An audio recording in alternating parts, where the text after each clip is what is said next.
ನಮಸ್ಕಾರ ಸ್ನೇಹಿತರೆ, ನಮ್ಮ ಗೃಹ ಮಂತ್ರಿಗಳು ಕೆಲ ದಿನಗಳಿಂದ ಸ್ವಲ್ಪ ಸೈಲೆಂಟ್ ಆಗಿದ್ದಾರೆ. ಇಲ್ಲ ಅಂದ್ರೆ ಪ್ರತಿದಿನ ಅವರು ಟಿವಿಯಲ್ಲಿ ಕಾಣಿಸ್ಕೊಳ್ಳೇಬೇಕು. ಹಾಗೇನೆ ಮೈಕ್ ನೋಡಿದ ತಕ್ಷಣ ಇವರೇ ಅಲ್ಲಿ ಓಡೋಡಿ ಹೋಗಿ RSS ಬಗ್ಗೆ ಪ್ರಶ್ನೆ ಮಾಡ್ತಾ ಇದ್ರು. RSS ನವರು ಇನ್ನೂ ಕೂಡ ರಿಜಿಸ್ಟ್ರೇಷನ್ ಮಾಡ್ಕೊಂಡಿಲ್ಲ, ನಾನು ಬರೆದಂತ ಪತ್ರಕ್ಕೆ ಉತ್ತರ ಸಿಕ್ಕಿಲ್ಲ, ಅವ್ರನ್ನ ನಾನು ಸುಮ್ಮನೆ ಬಿಡೋದಿಲ್ಲ, ಕಾನೂನು ಕ್ರಮ ಕೈಗೊಳ್ತೇನೆ, ಈ ರೀತಿಯಾಗಿ ಬಡಬಡಾಯಿಸ್ತಿದ್ದಂತಹ ಪ್ರಿಯಾಂಕ್ ಖರ್ಗೆ ಇದ್ದಕ್ಕಿದ್ದಾಗೆ ಸೈಲೆಂಟ್ ಆಗಿ ಬಿಟ್ಟಿದ್ದಾರೆ. ಹಾಗಾದ್ರೆ ಪ್ರಿಯಾಂಕ್ ಖರ್ಗೆ ಅವರು ಈ ರೀತಿಯಾಗಿ ಸೈಲೆಂಟ್ ಆಗ್ಲಿಕ್ಕೆ ಏನಾದ್ರೂ ಕಾರಣ ಇದೆಯಾ? ಈ ರೀತಿಯಾದಂತ ಸಂಶಯ ಕೂಡ ಬರ್ತಾ ಇದೆ. ಹಾಗೇನೆ ಇವರು ಕೇಳಿರುವಂತ ಪ್ರಶ್ನೆ, ಇದಕ್ಕೇನಾದ್ರೂ RSS ಉತ್ತರ ಕೊಡ್ತಾ? ಈ ಎಲ್ಲ ವಿಷಯಗಳಿಗೆ ಸಂಬಂಧಪಟ್ಟಂತೆ ನಾನು ನಿಮ್ ಜೊತೆ ಮಾತಾಡ್ತಾ ಇದ್ದೇನೆ. ಸ್ನೇಹಿತರೆ, ನಿಮ್ಮೆಲ್ಲರನ್ನು ಕಾಫಿ ವಿತ್ ಡಿಜಿಟಲ್ ಚಾನಲ್ಗೆ ಸ್ವಾಗತಿಸ್ತಾ ಇದ್ದೇನೆ. ಸ್ನೇಹಿತರೆ, ವಿಡಿಯೋನ ಆರಂಭ ಮಾಡೋಕ್ಕಿಂತ ಮೊದಲು ನಿಮ್ ಜೊತೆಗೆ ಒಂದು ಮಾಹಿತಿಯನ್ನು ಹಂಚ್ಕೊಳ್ತಾ ಇದ್ದೇನೆ. ನಿಮ್ಗೆ ಗೊತ್ತಿರಬಹುದು, ಫ್ಲಿಪ್ಕಾರ್ಟ್ ಹಾಗೆ ಬೇರೆ ಬೇರೆ ಇದರಲ್ಲಿ ಬಹಳಷ್ಟು ಡಿಸ್ಕೌಂಟ್ ಸೇಲ್ ನಡೀತಾ ಇದೆ. ಈಗ ನಿಮ್ಗೆ ಏನಾದ್ರೂ ಟಿ ಶರ್ಟ್ಸ್ ಬೇಕು ಅಂತ ಹೇಳಿದ್ರೆ ನಾನು ಕೆಲವೊಂದು ಪ್ರಾಡಕ್ಟ್ಗಳನ್ನ ಇಲ್ಲಿ ಆಡ್ ಮಾಡಿರ್ತೇನೆ. ನೀವು ಕ್ಲಿಕ್ ಮಾಡಿ ನಿಮ್ಗೆ ಬೇಕಾದಂತಹ ಟಿ ಶರ್ಟ್ಗಳನ್ನ ಅಂದ್ರೆ ಉತ್ತಮ ಬೆಲೆಯಲ್ಲಿ ನಿಮ್ಗೆ ಪರ್ಚೇಸ್ ಮಾಡೋದಾದ್ರೆ ಇಲ್ಲಿ ನಿಮ್ಗೆ ಅವಕಾಶ ಇರ್ತದೆ. ದಯವಿಟ್ಟು ಇದರ ಸದುಪಯೋಗವನ್ನು ಪಡ್ಕೊಳ್ಳಿ. ಸ್ನೇಹಿತರೆ, ಪ್ರಿಯಾಂಕ್ ಖರ್ಗೆ ಅವರು ಮಂತ್ರಿ ಆದ ತಕ್ಷಣ ಮಾಡಿರುವಂತಹ ಮೊದಲ ಕೆಲಸ ಏನು ಅಂತ ಹೇಳಿದ್ರೆ RSS ನ ಕೆಣಕಿರುವಂತಹದ್ದು. ಮೊದಲಿಂದನೂ ಕೂಡ ಅಷ್ಟೇ RSS ಬಗ್ಗೆ ಅವರಿಗೆ ವಿಪರೀತವಾದಂತಹ ದ್ವೇಷ ಇದೆ. ಹಾಗಾಗಿ RSS ನ ನಾನು ಗೃಹ ಮಂತ್ರಿ ಆದ ತಕ್ಷಣ ಅದನ್ನ ಏನಾದ್ರೂ ಮಾಡಿ ಕಟ್ ಹಾಕ್ಬಹುದು, ಅವ್ರನ್ನ ಪದೇ ಪದೇ ಪ್ರಶ್ನೆ ಮಾಡುವ ಮುಖಾಂತರ ಅವ್ರನ್ನ ನಾನು ಕರ್ನಾಟಕದಲ್ಲಿ ಸರಿಯಾಗಿ ಕಾರ್ಯನಿರ್ವಹಿಸದ ರೀತಿಯಲ್ಲಿ ನೋಡ್ಕೋಬಹುದು. ಅದರಿಂದಾಗಿ ಮುಂದಿನ ಚುನಾವಣೆ ಸಂದರ್ಭದಲ್ಲಿ ತನ್ನ ಗೆಲುವು ತುಂಬಾ ಸುಲಭ ಆಗ್ತದೆ, ಈ ರೀತಿಯಾಗಿ ತಿಳ್ಕೊಂಡಿದ್ದಾರೆ ಅನ್ಸ್ತದೆ. ನಾನು ಈ ರೀತಿ ಹೇಳಲಿಕ್ಕೆ ಕಾರಣ ಏನು ಅಂತ ಹೇಳಿದ್ರೆ ಈಗಾಗಲೇ ಪ್ರಿಯಾಂಕ್ ಖರ್ಗೆ ಅವರಿಗೆ ತುಂಬಾ ಚೆನ್ನಾಗಿ ಅರ್ಥ ಆಗಿದೆ. ಮುಂದಿನ ಚುನಾವಣೆ ಸಂದರ್ಭದಲ್ಲಿ ಚಿತ್ತಾಪುರದಲ್ಲಿ ತನ್ನ ಗೆಲುವಿಗೆ ಏನಾದ್ರೂ ಅಡ್ಡಗಾಲಾಗೋದಿದ್ರೆ ಅದು ಬಿಜೆಪಿ ಅಭ್ಯರ್ಥಿ ಅಲ್ಲ, ಅದಕ್ಕೆ ಬದಲಾಗಿ RSS ಅಂತೇಳಿ. ಹಾಗಾಗಿ RSS ವಿರುದ್ಧವಾಗಿ ಜನರಿಗೆ ಒಂದು ಅಭಿಪ್ರಾಯ ಮೂಡಬೇಕು. ಅದಕ್ಕಾಗಿ ನಾನು ಪದೇ ಪದೇ RSS ನ ಕೆಣಕ್ತಾ ಇರಬೇಕು. ಆ ಮೂಲಕ RSS ಗೆ ನಾನು ತಡೆ ಒಡ್ಬೇಕು. ಈ ರೀತಿಯಾಗಿ ಯೋಚಿಸಿದಂತಹ ಪ್ರಿಯಾಂಕ್ ಖರ್ಗೆ ಅವರು ಪದೇ ಪದೇ RSS ಬಗ್ಗೆ ಪ್ರಶ್ನೆಯನ್ನ ಮಾಡ್ತಾನೆ ಹೋದ್ರು.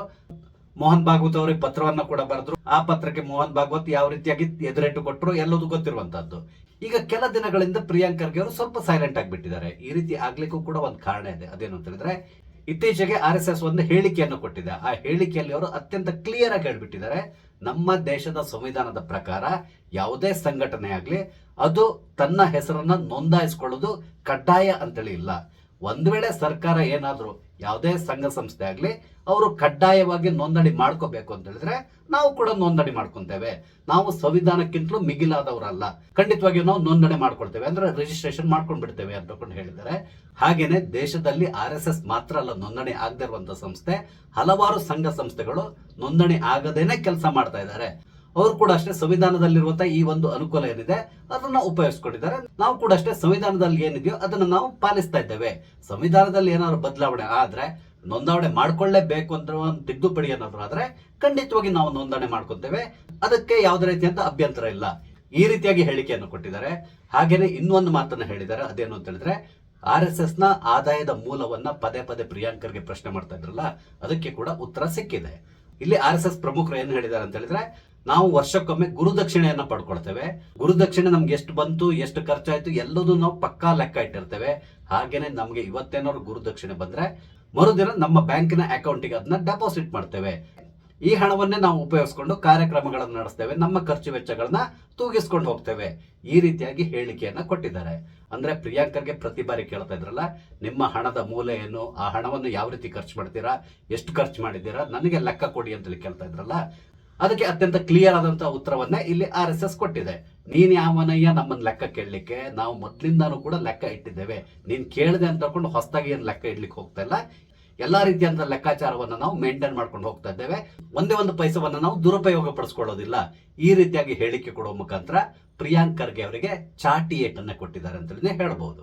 ಈಗ ಪ್ರಿಯಾಂಕ್ ಖರ್ಗೆ ಪರಿಸ್ಥಿತಿ ಏನಾಗಿದೆ ಅಂತ ಹೇಳಿದ್ರೆ ತಾನು ಹೇಳಿರುವ ಮಾತನ್ನ ಈಗ ಆತ ನುಂಗಬೇಕಾದಂತಹ ಪರಿಸ್ಥಿತಿ ನಿರ್ಮಾಣ ಆಗಿದೆ.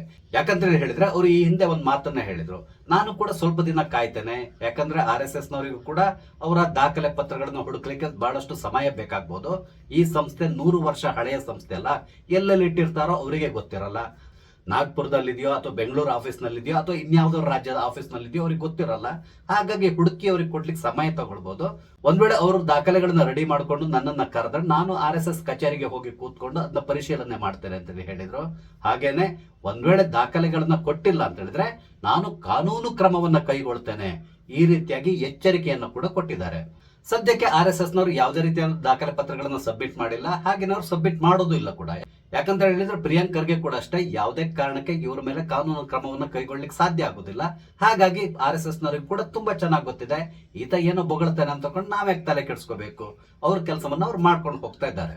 ಹಾಗಾದ್ರೆ ನಾನು ಕಾನೂನು ಕ್ರಮ ಕೈಗೊಳ್ತೇನೆ ಅಂತ ತಕೊಂಡು ಬಡಾಯಿ ಕೊಚ್ಕೊಂಡಿರುವಂತಹ ಪ್ರಿಯಾಂಕ್ ಖರ್ಗೆ ಈಗ ಸುಮ್ಮನೆ ಕೂತ್ಕೊಳ್ಳಿಕ್ಕೆ ಆಗ್ತದ? ಒಂದ್ ವೇಳೆ ಸುಮ್ಮನೆ ಆದ್ರೆ ಆಗ ಉಳಿದವರು ಕೂಡ ಅವ್ರನ್ನ ಪ್ರಶ್ನೆ ಮಾಡ್ಲಿಕ್ಕೆ ಶುರು ಮಾಡ್ತಾರೆ. ಯಾಕೆ ನೀವು ಈ ರೀತಿ ಹೇಳಿದಿರಲ್ಲ, ಈಗ ನೀವು ಕೋರ್ಟಿಗೆ ಹೋಗಿ ಅವ್ರನ್ನ ಪ್ರಶ್ನೆ ಮಾಡಿ ಅಂತೇಳಿ ಅವರಿಗೆ ಒತ್ತಾಯ ಮಾಡುವಂತ ಸಾಧ್ಯತೆ ಇರ್ತದೆ. ಒಂದ್ ವೇಳೆ ಆ ರೀತಿ ಏನಾದ್ರೂ ಒತ್ತಾಯ ಮಾಡಿದ್ರೆ ಈಗ ಪ್ರಿಯಾಂಕ್ ಖರ್ಗೆ ಯಾವ ರೀತಿಯಲ್ಲಿ ನಾನು ತಪ್ಪಿಸ್ಕೋಬಹುದು ಅಂತ ಕೊಂಡು ಯೋಚನೆ ಮಾಡ್ತಾ ಇರಬಹುದು. ಅದಕ್ಕಾಗಿ ದಾರಿಯನ್ನು ಹುಡುಕ್ತಾ ಇದ್ದಾರಾ, ಈ ರೀತಿಯಾದಂತ ಸಂಶಯ ಕೂಡ ಬರ್ತಾ ಇದೆ. ಇಲ್ಲಿ ಪ್ರಿಯಾಂಕ್ ಖರ್ಗೆ ಅವರ ಪರಿಸ್ಥಿತಿ ಏನಾಗಿದೆ ಅಂತ ಹೇಳಿದ್ರೆ, ನಾನು RSS ವಿರುದ್ಧವಾಗಿ ಮಾತಾಡ್ತಾನೆ ಇದ್ರೆ ಕೇಂದ್ರದಲ್ಲಿ ಹೈಕಮಾಂಡ್ ಕೂಡ ನನ್ನನ್ನ ಗಮನಿಸ್ತದೆ, ರಾಹುಲ್ ಗಾಂಧಿ ಅವರು ತುಂಬಾ ಖುಷಿ ಪಡ್ತಾರೆ. ಹಾಗೇನೆ ಸದ್ಯಕ್ಕೆ ಕರ್ನಾಟಕದಲ್ಲಿ ಕಾಂಗ್ರೆಸ್ ಪಕ್ಷದ ಅಧ್ಯಕ್ಷರಾಗಿರುವಂತಹ BK ಹರಿಪ್ರಸಾದ್ ಅವರು ಸಂಪೂರ್ಣವಾಗಿ ಸಂತೃಪ್ತರಾಗ್ತಾರೆ. ಇದರಿಂದಾಗಿ ಮುಂದಿನ ದಿನಗಳಲ್ಲಿ ನನಗೆ ರಾಜಕೀಯವಾಗಿ ಒಳ್ಳೆ ಮೈಲೇಜ್ ಸಿಗ್ತದೆ, ಈ ರೀತಿಯಾಗಿ ಯೋಚನೆ ಮಾಡಿಕೊಂಡು RSS ವಿರುದ್ಧವಾಗಿ ಅವರು ಪದೇ ಪದೇ ಹೇಳಿಕೆಗಳನ್ನ ಕೊಟ್ಟರು. ಆದ್ರೆ ದುರದೃಷ್ಟ ಏನು ಅಂತ ಹೇಳಿದ್ರೆ, ಪ್ರಿಯಾಂಕ್ ಖರ್ಗೆ ಅವರಿಗೆ ಕರ್ನಾಟಕದಲ್ಲಿರುವಂತಹ ಅವರ ಸಹೋದ್ಯೋಗಿಗಳು ಅಂದ್ರೆ ಕಾಂಗ್ರೆಸ್ MLAಗಳಿರ್ಬೋದು ಅಥವಾ ಮಂತ್ರಿಗಳಿರ್ಬೋದು, ಅವರೇ ಸರಿಯಾದ ರೀತಿಯಲ್ಲಿ ಸಾಥನ್ನ ಕೊಟ್ಟಿಲ್ಲ. DK ಶಿವಕುಮಾರ್ ಅವರು ಕೂಡ ಖರ್ಗೆ ಕೇಳಿರುವಂತಹ ಪ್ರಶ್ನೆಗಳಿಗೆ ಸಹಮತವನ್ನ ವ್ಯಕ್ತಪಡಿಸಲಿಲ್ಲ, ಎಲ್ಲಿಯೂ ಒಂದೇ ಒಂದು ಹೇಳಿಕೆಯನ್ನ ಕೊಟ್ಟಿಲ್ಲ. ಆ ಮೂಲಕ ಇದೇನಿದ್ರು ಕೂಡ ಪ್ರಿಯಾಂಕ್ ಖರ್ಗೆ ಅವರ ವೈಯಕ್ತಿಕ ನಿಲುವು, ಅವ್ರೇನೋ ಕೇಳ್ತಾ ಇದ್ದಾರೆ ಅದನ್ನ ಕೊಡೋದಾದ್ರೂ ಕೊಡ್ಲಿ, ಬಿಟ್ರೆ ಬಿಡ್ಲಿ, ಇದಕ್ಕೂ ನನಗೂ ಸಂಬಂಧ ಇಲ್ಲ ಅನ್ನುವ ರೀತಿಯಲ್ಲಿ ಮುಖ್ಯಮಂತ್ರಿ DK ಶಿವಕುಮಾರ್ ಅವರು ವರ್ತಿಸ್ತಾ ಇದ್ದಾರೆ. ಹಾಗಾಗಿ ಪ್ರಿಯಾಂಕ್ ಖರ್ಗೆ ಅವರು ಒಂದ್ ರೀತಿ ಪೇಚಿಗೆ ಸಿಲುಕೊಂಡಿದ್ದಾರೆ ಅಂತಾನೆ ಹೇಳ್ಬೋದು. ಈ ರೀತಿಯಾಗಿ ಪ್ರಶ್ನೆ ಮಾಡಿರೋದ್ರಿಂದ ಪ್ರಿಯಾಂಕ್ ಖರ್ಗೆ ಅವರಿಗೆ ಆಗಿರುವಂತಹ ಲಾಭ ಏನು ಅಂತ ಹೇಳಿದ್ರೆ, ನ್ಯಾಷನಲ್ ಲೆವೆಲ್ ನಲ್ಲಿ ಮಲ್ಲಿಕಾರ್ಜುನ್ ಖರ್ಗೆ ಅವರ ಪುತ್ರ ಪ್ರಿಯಾಂಕ್ ಖರ್ಗೆ ಅಂತ ಹೇಳ್ಕೊಂಡು ಒಬ್ಬರು ಕರ್ನಾಟಕದಲ್ಲಿದ್ದಾರೆ, ಅವರು ಮಂತ್ರಿ ಕೂಡ ಆಗಿದ್ದಾರೆ. ಇವರು RSS ನ ನೇರವಾಗಿ ಧೈರ್ಯದಿಂದ ಪ್ರಶ್ನೆ ಮಾಡ್ತಾ ಇದ್ದಾರೆ, ಆ ಮೂಲಕ RSS ವಿರುದ್ಧವಾಗಿ ತೊಡೆ ತಟ್ಟಿದ್ದಾರೆ. ಈ ರೀತಿಯಾದಂತಹ ಒಂದು ಪ್ರಚಾರ ಸಿಗ್ತಾ ಹೊರತು ಇನ್ಯಾವುದೇ ರೀತಿಯಾದಂತಹ ಉಪಯೋಗ ಪ್ರಿಯಾಂಕ್ ಖರ್ಗೆ ಅವರೇ ಆಗ್ಲಿಲ್ಲ. ಇವರ ವರ್ತನೆ ಹೇಗಿದೆ ಅಂತ ಹೇಳಿದ್ರೆ, ಸಾಮಾನ್ಯವಾಗಿ ನಿರುದ್ಯೋಗಿಗಳಿರ್ತಾರೆ, ನಾವು ಕೂಡ ನಿರುದ್ಯೋಗವನ್ನು ಅನುಭವಿಸಿದವರು. ನಾವೇನ್ ಮಾಡ್ತೇವೆ, ಬೆಳಗಾದ ತಕ್ಷಣ ಇವತ್ತು ಟೈಮ್ ಪಾಸ್ ಹೇಗೆ ಮಾಡೋದು, ಏನೋ ನಮ್ಗೆ ಬೇಸಾಯ ಎಲ್ಲ ಇತ್ತು, ಹಾಗಾಗಿ ನಮ್ಗೇನು ಸಮಸ್ಯೆ ಇರಲಿಲ್ಲ, ಇಡೀ ದಿನ ಬ್ಯುಸಿ ಆಗಿರ್ತಾ ಇದ್ವಿ. ಇಲ್ಲ ಅಂತ ಹೇಳಿದ್ರೆ ಇವತ್ತು ಹೇಗೆ ಟೈಮ್ ಪಾಸ್ ಮಾಡೋದು, ಎಲ್ಲಿಗೆ ಹೋಗೋದು, ಯಾರನ್ನ ಭೇಟಿ ಮಾಡೋದು, ಎಲ್ಲಿ ಕೂತ್ಕೊಳ್ಳೋದು, ಈ ರೀತಿಯಾಗಿ ಯೋಚನೆ ಮಾಡ್ತಾ ಇರ್ತೇವೆ. ಅದೇ ರೀತಿ ಪ್ರಿಯಾಂಕ್ ಖರ್ಗೆ ಅವರ ಪರಿಸ್ಥಿತಿ ಆಗಿದೆ. ಇವರಿಗೆ 2 ಖಾತೆಗಳನ್ನು ಕೊಟ್ಟಿದ್ದಾರೆ, ಆ ಖಾತೆಯನ್ನ ಇವರು ಸರಿಯಾಗಿ ನಿರ್ವಹಿಸುವುದನ್ನು ಬಿಟ್ಟು ನಾಳೆ ಬೆಳಿಗ್ಗೆ ನಾನು ಪತ್ರಕರ್ತರನ್ನ ನೋಡಿದ ತಕ್ಷಣ RSS ಬಗ್ಗೆ ಏನಂತೇಳಿ ಪ್ರಶ್ನೆ ಮಾಡ್ಲಿ, ಅಥವಾ ಬೆಳಗಾದ ಕೂಡಲೇ ನಾನು ಯಾವ ರೀತಿಯಾಗಿ ಟ್ವೀಟ್ ಮಾಡಬಹುದು, ಈ ರೀತಿಯಾಗಿ ಯೋಚನೆ ಮಾಡ್ಕೊಂಡೆ ಟೈಮ್ ಪಾಸ್ ಮಾಡ್ಕೊಂಡು ಬಂದಂತಹ ವ್ಯಕ್ತಿ ಪ್ರಿಯಾಂಕ್ ಖರ್ಗೆ ಅನ್ಸ್ತದೆ. ಮೋಸ್ಟ್ಲಿ ಅವರಿಗೆ ಈಗ ರಿಯಲೈಸ್ ಆಗಿದೆ ಅನ್ಸ್ತದೆ, ನಾನು ಎಷ್ಟು ಪ್ರಶ್ನೆ ಮಾಡಿದ್ರು ಕೂಡ ಉಪಯೋಗ ಇಲ್ಲ, RSS ನನ್ನ ಪ್ರಶ್ನೆಗಳಿಗೆ ಯಾವುದೇ ರೀತಿಯಾದ ಉತ್ತರವನ್ನು ಕೊಡೋದಿಲ್ಲ, ನನ್ನನ್ನು ಸಂಪೂರ್ಣವಾಗಿ ನೆಗ್ಲೆಕ್ಟ್ ಮಾಡ್ತಾರೆ ಅನ್ನೋದು ಅವ್ರಿಗೆ ಕನ್ಫರ್ಮ್ ಆಗಿದೆ ಅನ್ಸ್ತದೆ.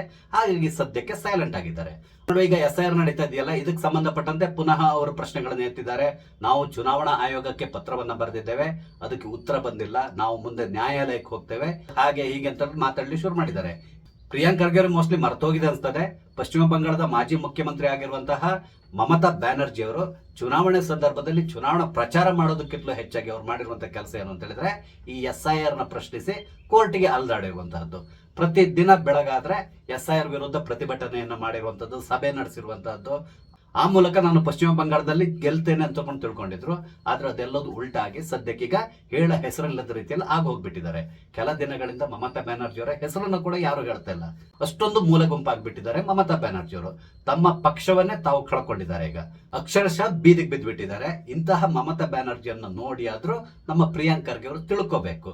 ಈಗ ತನ್ನ ಕೈಲಿ ಅಧಿಕಾರ ಇದೆ ಅಂತಕೊಂಡು ತನಗೆ ಸಂಬಂಧ ಪಡದೇ ಇರುವಂತಹ ವಿಷಯವನ್ನ ಪದೇ ಪದೇ ಮಾತಾಡುವ ಮುಖಾಂತರ ಟೈಮ್ ವೇಸ್ಟ್ ಮಾಡೋದನ್ನ ಬಿಟ್ಟು ನನಗೆ ಕೊಟ್ಟಿರುವಂತಹ ಖಾತೆಯಲ್ಲಿ ಏನ್ ನಾನು ಡೆವಲಪ್ ಮಾಡಬಹುದು, ಯಾವ ರೀತಿಯಾಗಿ ಕೆಲಸ ಮಾಡಬಹುದು, ಮುಂದಿನ ದಿನಗಳಲ್ಲಿ ಕರ್ನಾಟಕದಲ್ಲಿ ಅಪರಾಧ ಚಟುವಟಿಕೆಗಳನ್ನ ಯಾವ ರೀತಿ ನಿಯಂತ್ರಿಸಬಹುದು, ಈ ಡ್ರಗ್ ಮಾಫಿಯಾ ಏನಿದೆ ಅದನ್ನ ಯಾವ ರೀತಿಯಾಗಿ ನಾನು ತಡೆಗಟ್ಟಬಹುದು, ಇದ್ರ ಬಗ್ಗೆ ಯೋಚನೆ ಮಾಡಬೇಕೆ ಹೊರತು ಅದೆಲ್ಲವನ್ನು ಬಿಟ್ಟು ತನಗೆ ಸಂಬಂಧ ಪಡದೇ ಇರುವಂತಹ ವಿಷಯಗಳ ಬಗ್ಗೆ ಚರ್ಚೆ ಮಾಡೋದು ಅಥವಾ ಪ್ರಶ್ನೆ ಮಾಡೋದ್ರಿಂದ ಯಾವುದೇ ರೀತಿಯಂತೂ ಉಪಯೋಗ ಇಲ್ಲ. ಇದನ್ನ ಪ್ರಿಯಾಂಕ್ ಖರ್ಗೆ ಯಾವಾಗ ಅರ್ಥ ಮಾಡ್ಕೊಂತಾರೋ ಗೊತ್ತಿಲ್ಲ. ಅವ್ರಿಗೆ ಅರ್ಥ ಆಗಿಲ್ಲ ಅಂದ್ರೆ ಅವರಿಗೆ ಅರ್ಥೈಸುವಂತ ಕೆಲಸವನ್ನ DK ಶಿವಕುಮಾರ್ ಅವರು ಮಾಡ್ಬೇಕಿತ್ತು. ಆದ್ರೆ DK ಶಿವಕುಮಾರ್ ಅವರು ಕೂಡ ಅಷ್ಟೇ ಪ್ರಿಯಾಂಕ್ ಖರ್ಗೆ ಅವ್ರ ಸರಿಯಾಗಿ ಮಾತಾಡ್ತಾ ಇಲ್ಲ ಅನ್ಸ್ತದೆ. ನೋಡೋಣ ಮುಂದಿನ ದಿನಗಳಲ್ಲಿ ಪ್ರಿಯಾಂಕ್ ಖರ್ಗೆ ಅವರು RSS ವಿರುದ್ಧ ಏನಾದ್ರೂ ಕಾನೂನು ಕ್ರಮವನ್ನ ಕೈಗೊಳ್ತಾರ, ಕಾದ್ ನೋಡ್ಬೇಕಾಗಿದೆ. ಸ್ನೇಹಿತರೆ, ಪ್ರಿಯಾಂಕ್ ಖರ್ಗೆ ಅವರ ಈ ಒಂದು ಮೌನದ ಬಗ್ಗೆ ನಿಮ್ಗೆ ಅನಿಸ್ತದೆ? ನಿಮ್ಮ ಅನಿಸಿಕೆಗಳನ್ನು ದಯವಿಟ್ಟು ಕಮೆಂಟ್ ಮುಖಾಂತರ ತಿಳಿಸಿ. ಹಾಗೇನೆ ಇಲ್ಲಿ ನಾನು ಹಂಚಿಕೊಂಡಂತ ವಿಷಯ ಇಷ್ಟ ಆದ್ರೆ ಲೈಕ್ ಮಾಡಿ, ಶೇರ್ ಮಾಡಿ, ದಯವಿಟ್ಟು ನನ್ನ ಚಾನಲ್ ಸಬ್ಸ್ಕ್ರೈಬ್ ಮಾಡಿ. ನಮಸ್ತೆ, ಜೈ ಹಿಂದ್.